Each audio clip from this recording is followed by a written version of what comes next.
Dengan apa ku dapat naik ke gunung Tuhan?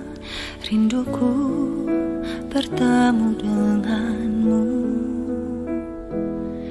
Dengan hati yang murni, tangan yang bersih, ku naik ke atas gunung kudus Tuhan. Dengan apa ku dapat naik ke gunung Tuhan? Rinduku bertemu denganmu. Dengan hati yang murni, tangan yang bersih, ku naik ke atas gunung kudus Tuhan. Walau gelombang badai menerpaku, kan tetap berdiri tegak memandang wajah-Mu Tuhan. Takkan ku serahkan hidup kepada dunia ini. Setia selesaikan pertandingan. Aku berjanji mengejar yang berkenan kepada Bapa. Kebenaran, damai sejahtera, sukacita oleh Roh Kudus. Aku berjanji hidup dalam kekudusan bersama Bapa.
Setia melayani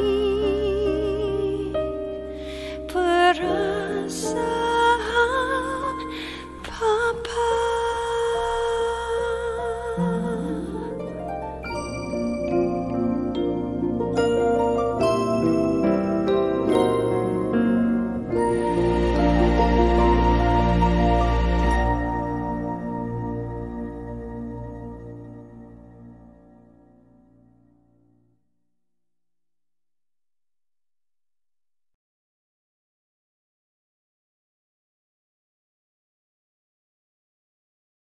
Mari kita berdoa. Bapa, di dalam nama Tuhan Yesus, kami mengucap syukur pagi hari ini Engkau sudah kumpulkan kami di Zoom pada pagi hari ini. Tuhan, semua karena kami haus dan lapar akan Engkau, dan firman itu yang satu-satunya kami butuhkan di dalam kehidupan kami sehari-hari, sehingga kami mampu hidup surga dan bumi menyatu, terhubung dengan ruang tata. Ajari setiap kami Tuhan, dan setiap pikiran kami yang masih kosong, setiap hati kami yang masih keras, Tuhan hancurkan, bersihkan, supaya setiap kebenaran firman Tuhan yang kami dengar hari ini tidak akan kembali dengan sia-sia, tetapi akan berbuah lebat, menghasilkan sebuah perubahan di dalam kehidupan kami. Ajari setiap kami, lembutkan hati kami, di dalam nama Tuhan Yesus. Haleluya. Amin. Shalom semuanya. Oke.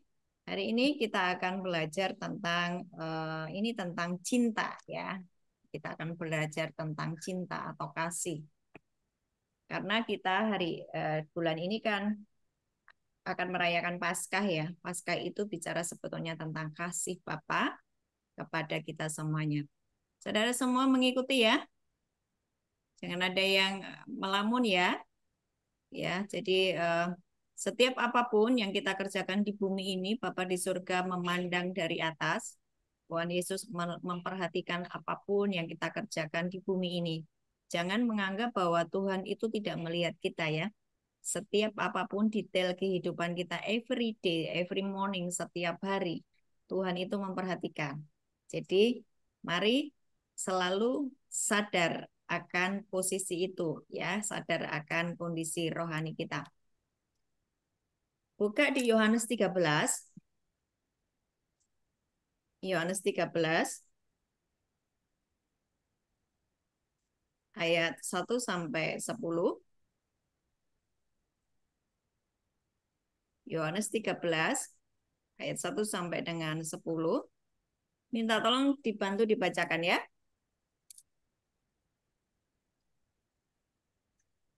Bisa?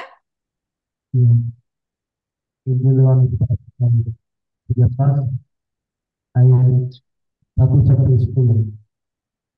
Bangkitan di atas, Yesus membasuh kaki murid-muridnya.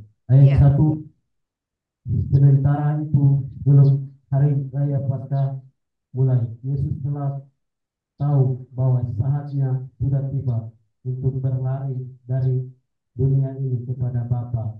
Sama seperti ia senantiasa mengasihi murid-muridnya, demikian sekarang ia mengasihi mereka sampai kepada kesudahannya. Oke, Mereka satu sedang ayat ya. Satu ayat supaya kalian tidak pikirannya kemana-mana dan tidak fokus ya.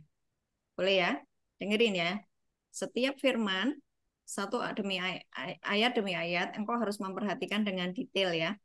Perhatikan, sementara itu sebelum hari raya Paskah mulai, Yesus telah tahu bahwa saatnya sudah tiba untuk beralih dari dunia ini kepada Bapa. Jadi Yesus sudah tahu bahwa ini sebentar lagi aku akan mengalami penyaliban untuk menanggung dosa umat manusia. Yesus sudah tahu tuh. Nih, maksudnya ayat itu begitu ya. Ya, Yesus sudah tahu nih. Udah berasa ini, ya kan?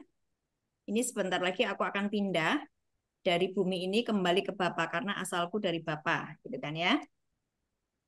Nah, perhatikan ayat selanjutnya. Sama seperti ia senantiasa mengasihi murid-muridnya, demikianlah sekarang ia mengasihi mereka sampai kesudahannya. Kalian kalau eh, membaca begitu aja, engkau akan lewat ayat ini. Ya, engkau akan lewat ayat ini. Enggak paham? Ini perhatikan loh, sama seperti Yesus senantiasa mengasihi murid-muridnya. Jadi murid-muridnya itu dikasihi oleh Yesus ya. Yang 12 itu loh.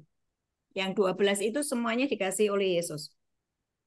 Ketika Alkitab mengatakan seperti ini, engkau juga harus memasukkan itu di dalam dirimu. Yesus pun mengasihi aku. Kalau aku itu murid, bukan pengikut loh ya. Bukan umat, tapi murid. Siapa murid? Orang yang mau dididik, orang yang mau diajar, orang yang mau setiap hari belajar firman Tuhan itu murid, ya. Sama seperti ia senantiasa mengasihi murid-muridnya, demikianlah sekarang ia mengasihi mereka sampai pada kesudahannya. Ia mengasihi mereka sampai pada kesudahannya, dan itu juga berlaku bagi kita yang kita dikatakan sebagai murid. Ya. Coba saya tidak akan meneruskan ini. Saya mau mencoba kalian mengingat peristiwa. Yesus mengasihi mereka, betul ya? Betul ya? Oh, kasih respon dong, kasih respon. Makanya ini yang zoom ini buka dong kameranya, biar kita ngerti ya. Yesus mengasihi murid-muridnya, betul kan? Betul? Halo. Ya, betul, Mbak.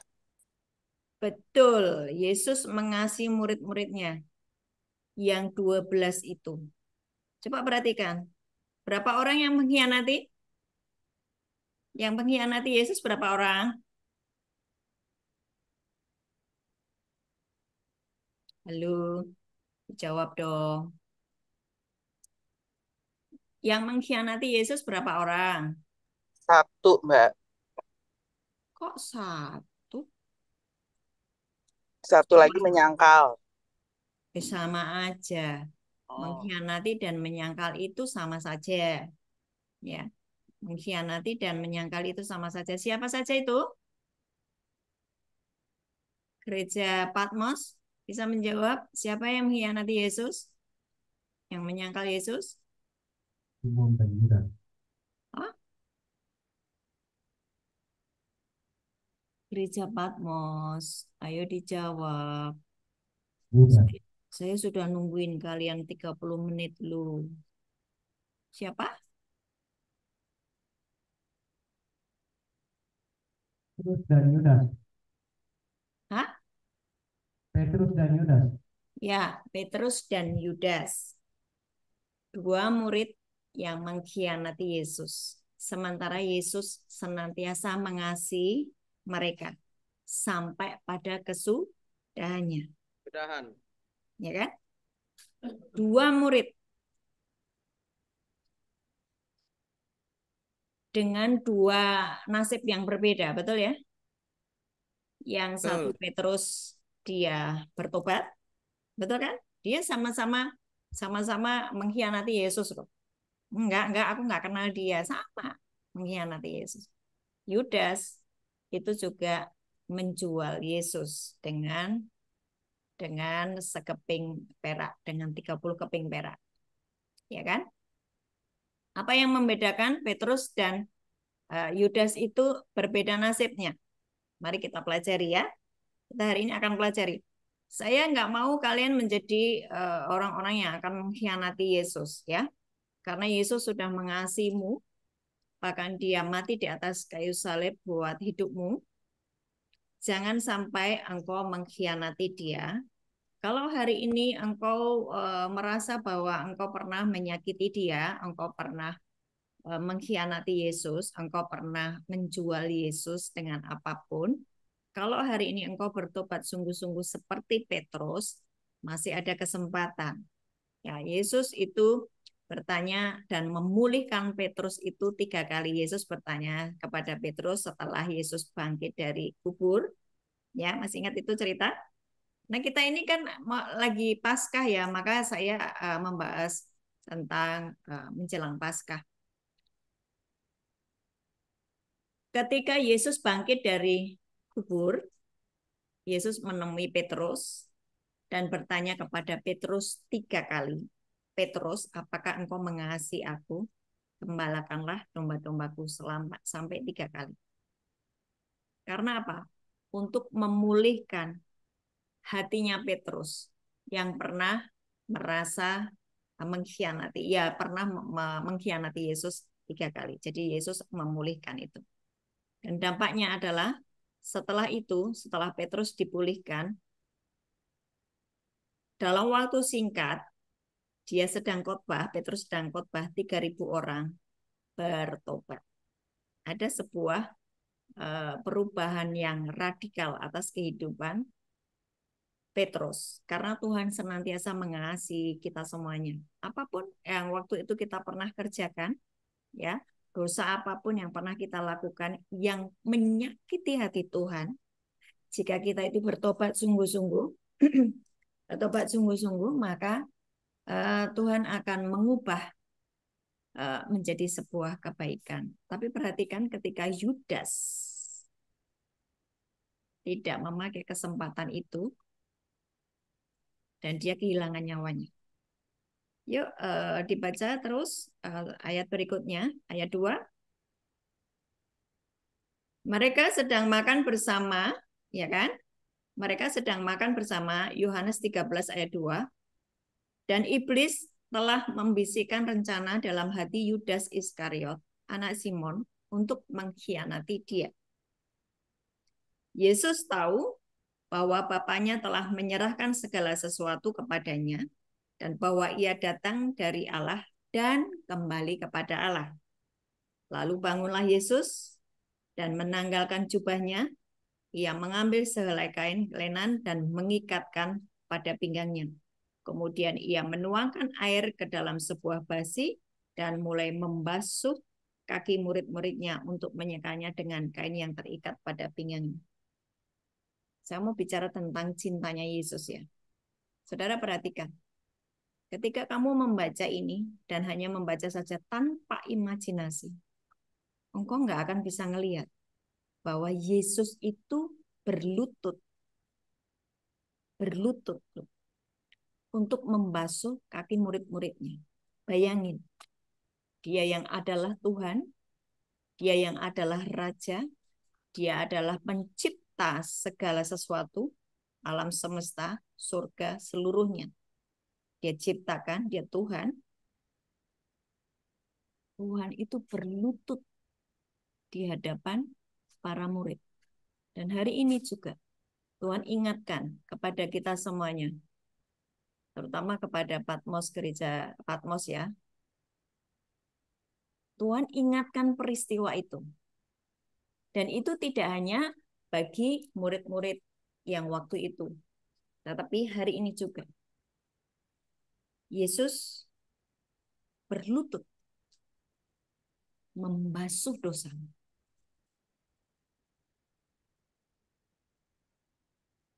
Kata berkat, ya, kata berkat itu berasal dari bahasa Ibrani berek, barokah, berkat. Jadi berek itu artinya lutut. Ya, ketika Tuhan itu berlutut untuk membasuh murid-muridnya, artinya dia sedang memberkati murid-muridnya. Artinya dia sedang memberkati murid-muridnya. Bapa di surga, Allah pencipta, pemilik segalanya. Dia mesti berlutut untuk menolong kita semuanya. Dengan mengirimkan putranya yang tunggal. Ya. Dia mesti berlutut. Dia mesti menekuk lututnya untuk memberkati umatnya, untuk memberkati kita semuanya. Dia bisa bayangkan betapa cintanya Tuhan kepada umat manusia. Saya akan berbicara tentang cinta. Saya bicara tentang kasih. Saya harap apa yang saya sampaikan mengubah caramu berpikir, mengubah caramu memandang tentang siapa Tuhan. Ya, masih mengikuti saya? Nah, ketika Tuhan itu berlutut, menekukkan lututnya, betapa humble-nya Tuhan itu. Tapi ada begitu banyak manusia yang menjadi sangat sombong, menjadi sangat angkuh,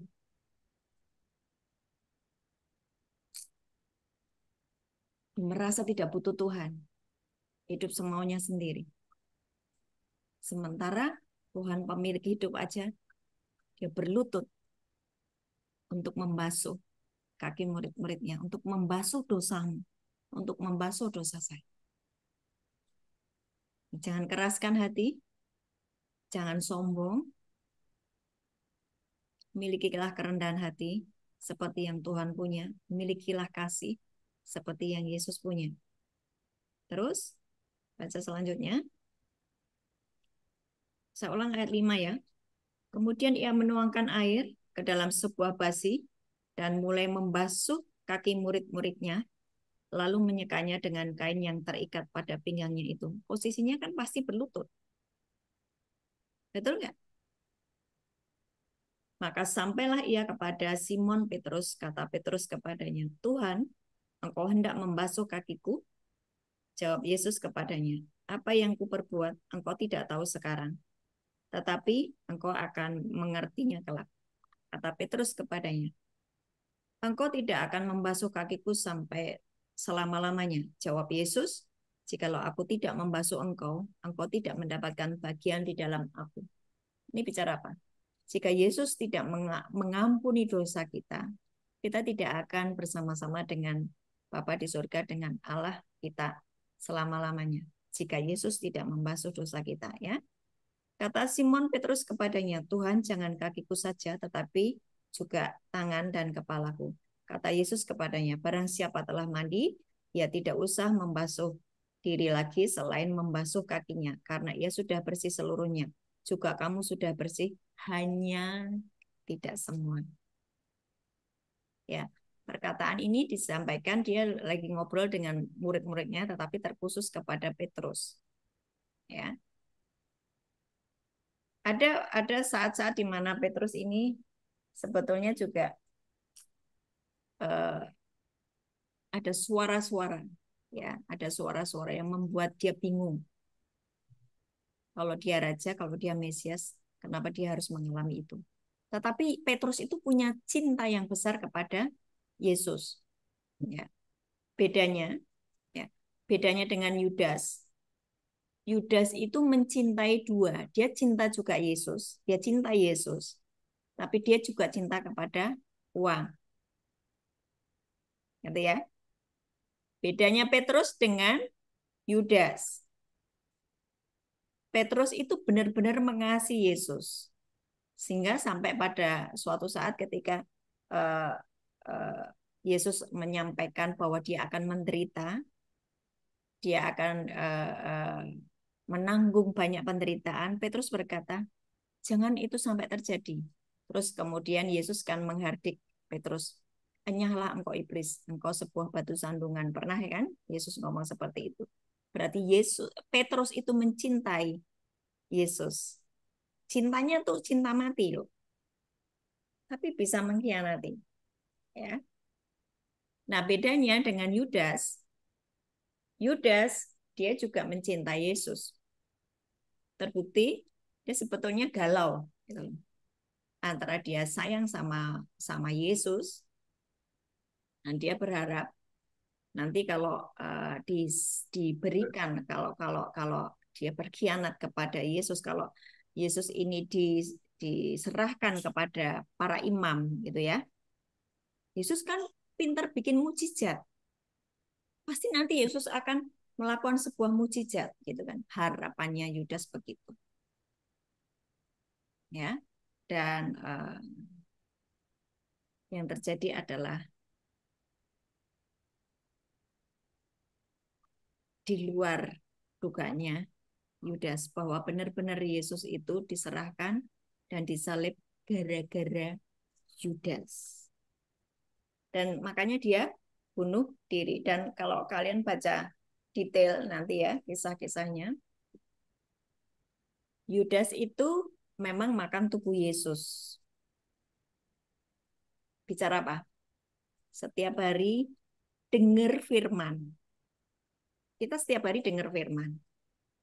Setiap hari yang namanya saat teduh gitu ya, kita baca firman, kita dengar firman. Yudas itu bersama-sama dengan Yesus setiap hari dengar setiap pengajaran yang Yesus ajarkan. Nah, pada waktu perjamuan yang terakhir, Yudas pada waktu mau minum darah Yesus, mau minum anggur, Yudas sudah pergi. Dan yang terjadi adalah dia memanggil para imam besar itu dan memberitahukan di mana keberadaan Yesus.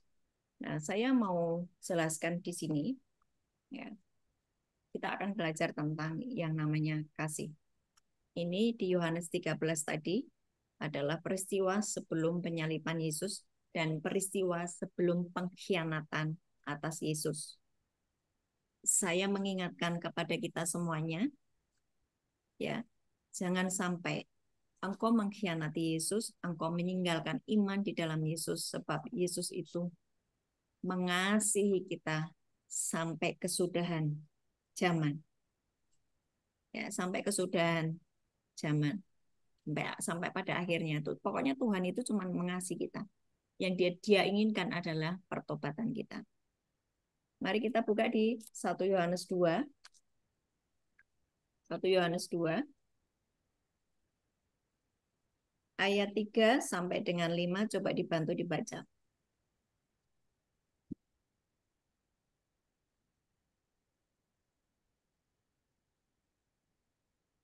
Dan inilah tandanya kita mengenal Allah, yaitu jikalau kita menuruti berita-beritanya. Barang siapa berkata, aku mengenal dia, tetapi dia tidak menuruti beritanya, dia adalah seorang pendusta, dan di dalam dia tidak ada kebenaran. Ayat 5, tetapi barang siapa menuruti firman-Nya, di dalam orang itu sungguh sudah sempurna kasih Allah. Dengan itulah kita ketahui bahwa kita ada di dalam dia. Demikian firman Tuhan. Diulang ya. Dan inilah tandanya bahwa kita mengenal Allah, yaitu jikalau kita menuruti perintah-perintahnya. Ada begitu banyak perintah Tuhan, dan kita bisa dapatkan di dalam Alkitab. Kalau kita mengatakan kita mengasihi Yesus, tetapi kita tidak pernah membaca Alkitab, kita tidak akan tahu perintah-perintahnya. Saudara akan bisa melihat di luar sana nanti akan begitu banyak orang murtad. Ada begitu banyak orang murtad nanti.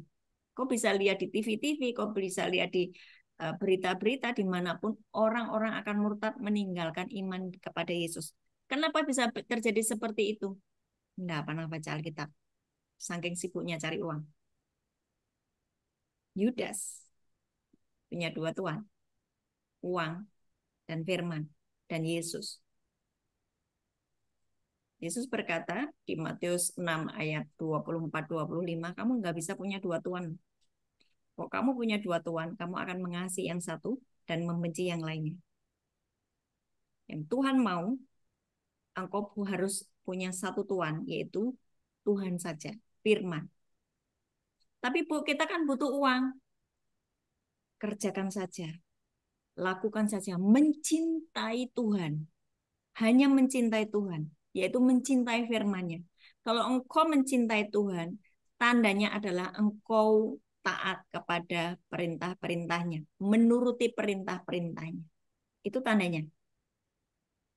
Omong kosong, jika dia berkata, I love you Jesus, dia nyanyi, I love you Jesus, deep down in my heart, gitu kan ya. Oh, dia nggak pernah baca Alkitab. Dia nggak akan pernah tahu perintah-perintahnya Tuhan apa. Sampai di sini bisa ngikuti? Saya? Perhatikan ayat 4. Barang siapa berkata, aku mengenal dia, tetapi ia tidak menuruti perintah-perintahnya. Ia adalah seorang pendusta, dan di dalamnya tidak ada kebenaran. Ini ciri-cirinya, tanda-tanda orang yang akan murtad. Tanda-tanda orang yang akan meninggalkan iman.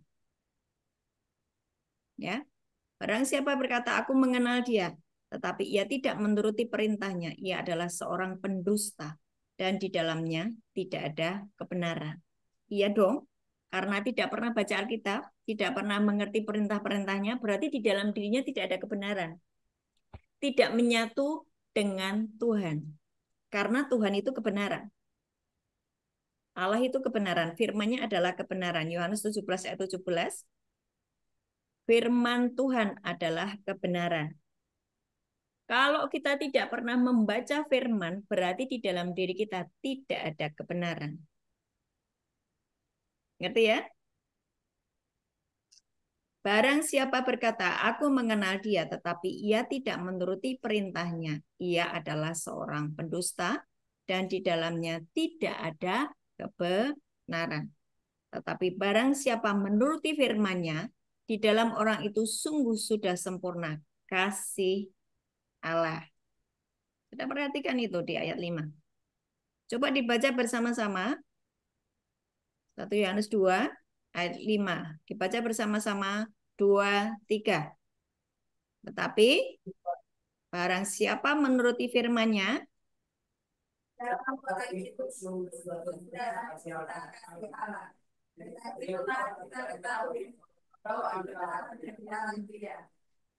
Barang siapa menuruti firman-Nya, di dalam orang itu sungguh sudah sempurna kasih Allah. Jadi dia tidak akan digoyang dengan yang namanya uang. Dia tidak akan digoyang dengan yang namanya pacar. Dia tidak akan digoyang dengan yang namanya kedudukan, tahta, kenikmatan dunia. Tidak akan digoyang.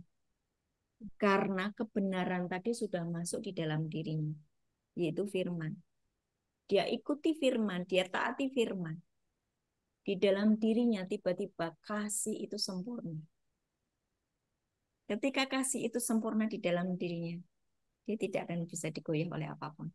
Dan tidak akan mengkhianati Yesus. Dan tidak akan murtad. Dan tidak akan kehilangan nyawanya seperti Yudas. Saya bisa pahami ini ya. Renungkan ya. Ada begitu banyak orang melakukan kejahatan. Sebetulnya, nomor satu karena dia nggak tahu firman. Dia nggak takut akan Tuhan. Dia nggak tahu hukum-hukum Tuhan. Ya kan?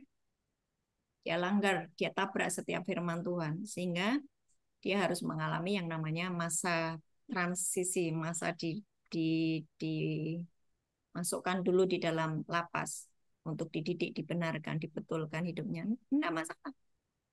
Tidak masalah. Selagi engkau memakai kesempatan itu untuk bertobat sungguh-sungguh, belajar firman Tuhan, menjadi satu dengan kebenaran, yaitu firman Tuhan.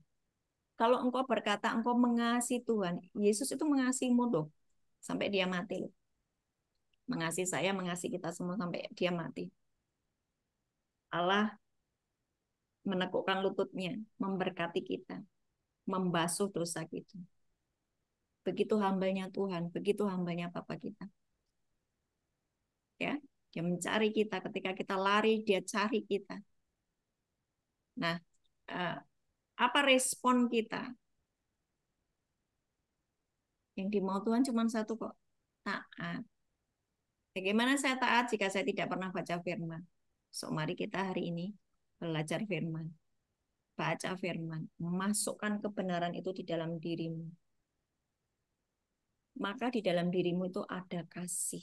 Mengalir kasih. Ketika mengalir kasih, engkau sudah menyatu dengan Yesus. Ketika engkau sudah menyatu dengan Yesus, engkau tidak butuh apa-apa. Engkau tidak ingin apa-apa. Karena segala sesuatu itu sudah Bapa sediakan. Karena engkau sudah nyatu dengan pemilik surga. Di sini paham ya? Oke, lanjut ayat 9. Ayat 9. Barang siapa berkata bahwa ia berada di dalam terang, tetapi ia membenci saudaranya, ia berada di dalam kegelapan sampai sekarang. Barang siapa mengasihi saudaranya, ia tetap berada di dalam terang, dan di dalam dia tidak ada penyesatan. Tetapi barang siapa membenci saudaranya, ia berada di dalam kegelapan, dan hidup di dalam kegelapan, ia tidak tahu kemana ia pergi, karena kegelapan itu telah membutakan matanya.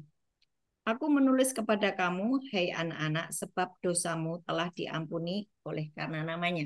Perhatikan terus, ikuti terus ya. 1 Yohanes 2 ayat 13. Aku menulis kepada kamu, hai bapak-bapak, karena kamu telah mengenal Dia yang ada dari mulanya. Aku menulis kepada kamu, hai orang-orang muda, karena kamu telah mengalahkan yang jahat. Aku menulis kepada kamu, hai anak-anak, karena kamu mengenal Bapa.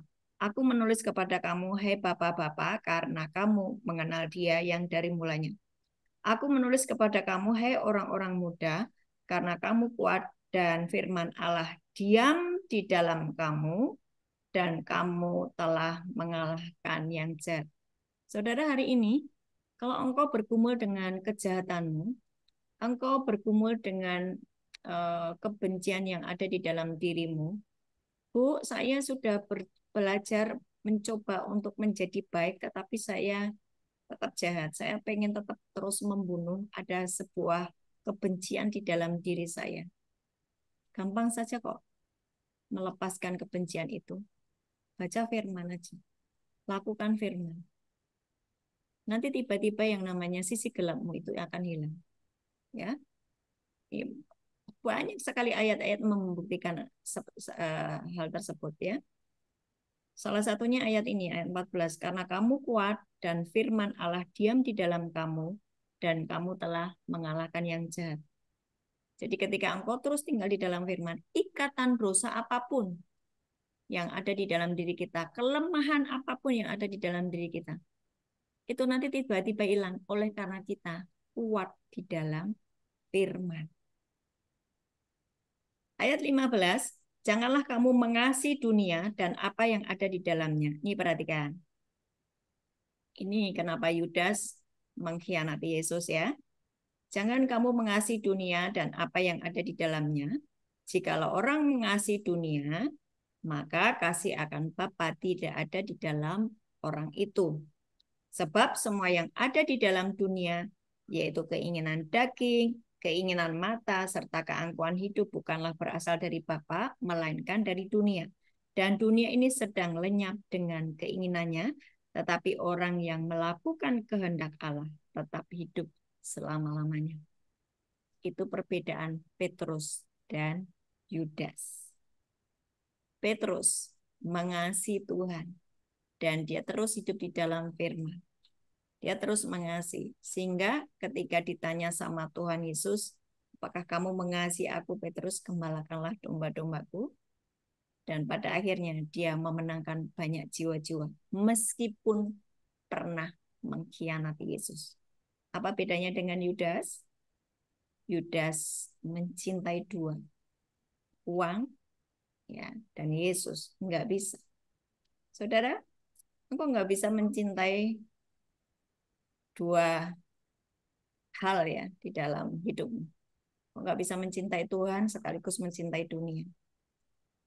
Hari ini, ketika hatimu itu berfokus kepada engkau sudah terlanjur jatuh cinta kepada pacarmu yang tidak seiman, katakanlah ya. Wah, aku udah nggak bisa tidur terus terngiang-ngiang kepada wajahnya. Tapi apa daya dia tidak seiman, tapi kamu cinta banget. Kamu bisa menjual Yesus.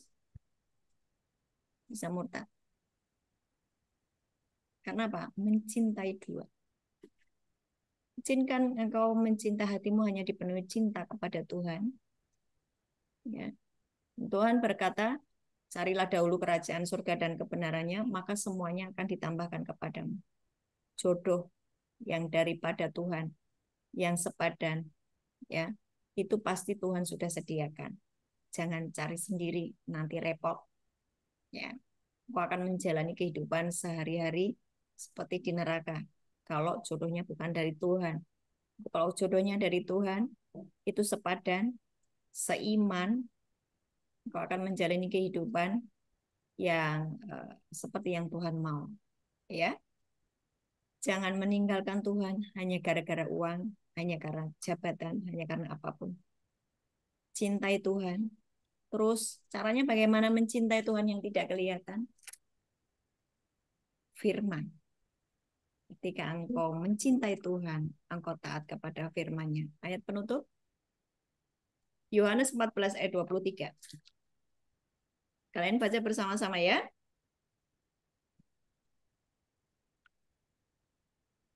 Yohanes 14 ayat 23.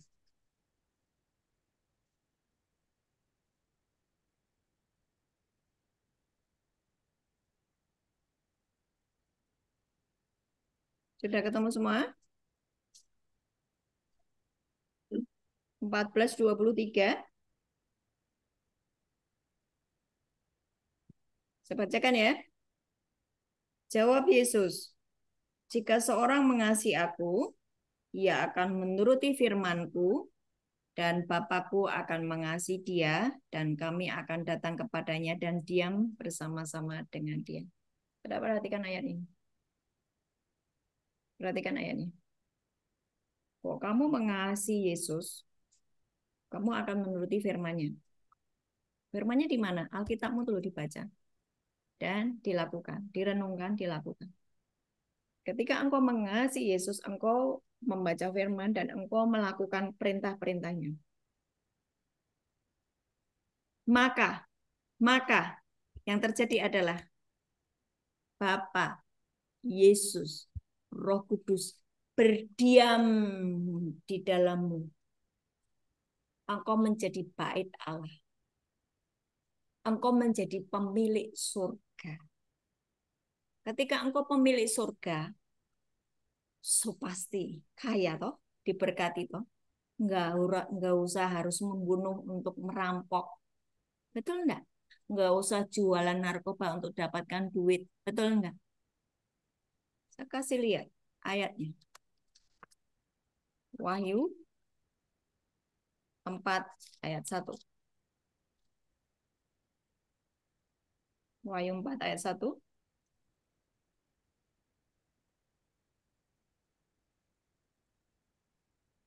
Masih ikuti saya?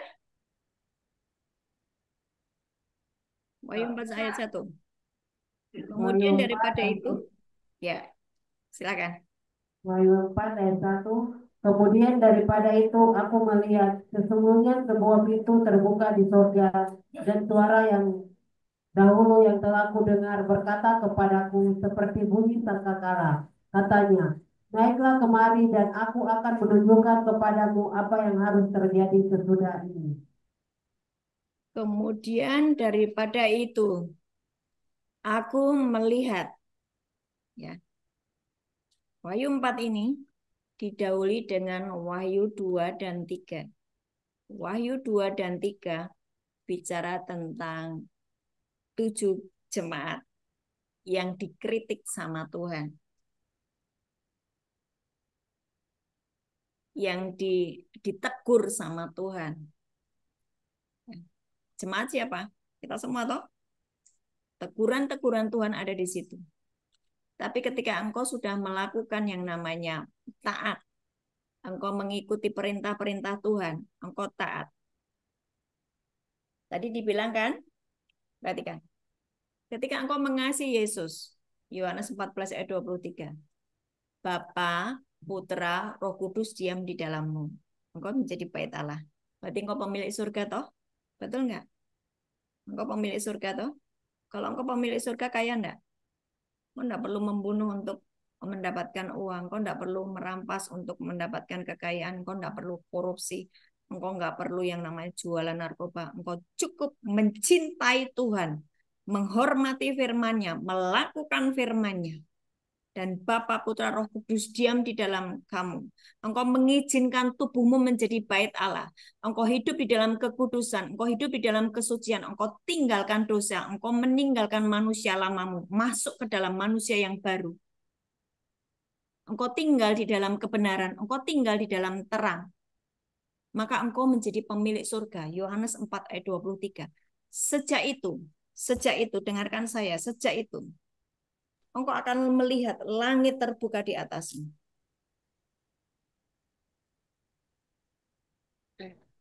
Kemudian daripada itu, aku melihat, Wahyu 4 ayat 1. Sesungguhnya sebuah pintu terbuka di surga. Dan suara yang dahulu telah kudengar berkata kepadaku seperti bunyi sangkakala, katanya, naiklah kemari. Dan aku akan menunjukkan kepadamu apa yang harus terjadi.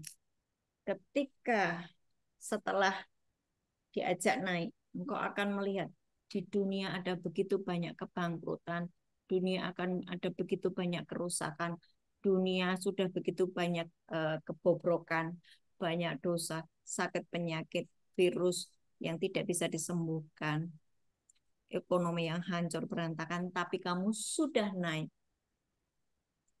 Kamu nggak ngalamin. Karena kamu sudah menjadi pemilik surga tadi. Sebab engkau mengasihi Yesus. Saya bilang, ini tentang cinta. Kalau engkau ngerti tentang cintanya Yesus, dan engkau membalas cintanya Yesus, engkau jadi pemilik surga. Hidupmu aman. Tidak perlu mengalami yang namanya kekacauan yang ada di bumi ini. Engkau menjadi orang-orang yang dibedakan dan diistimewakan. Tuhan Yesus memberkati.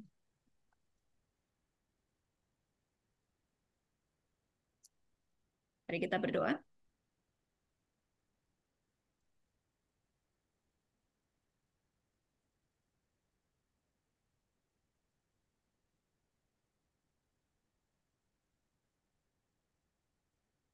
Bapa, di dalam nama Tuhan Yesus, kami mengucap syukur buat firman-Mu hari ini. Terima kasih buat cinta-Mu atas hidup kami. Bahkan Engkau sampai menekukkan lutut-Mu, Tuhan, ketika Engkau memberkati kami.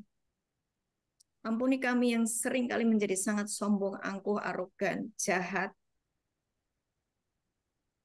Bahkan hampir-hampir kami mengkhianati Engkau, Tuhan. Ampuni kami. Ampuni. Salib-Mu mengajarkan tentang kasih, Tuhan. Dan biarlah kasih itu mengalir dalam hidup kami. Sebagai tanda bahwa kami mengasihi Engkau. Kami menuruti firman-Mu. Kami taat pada firman.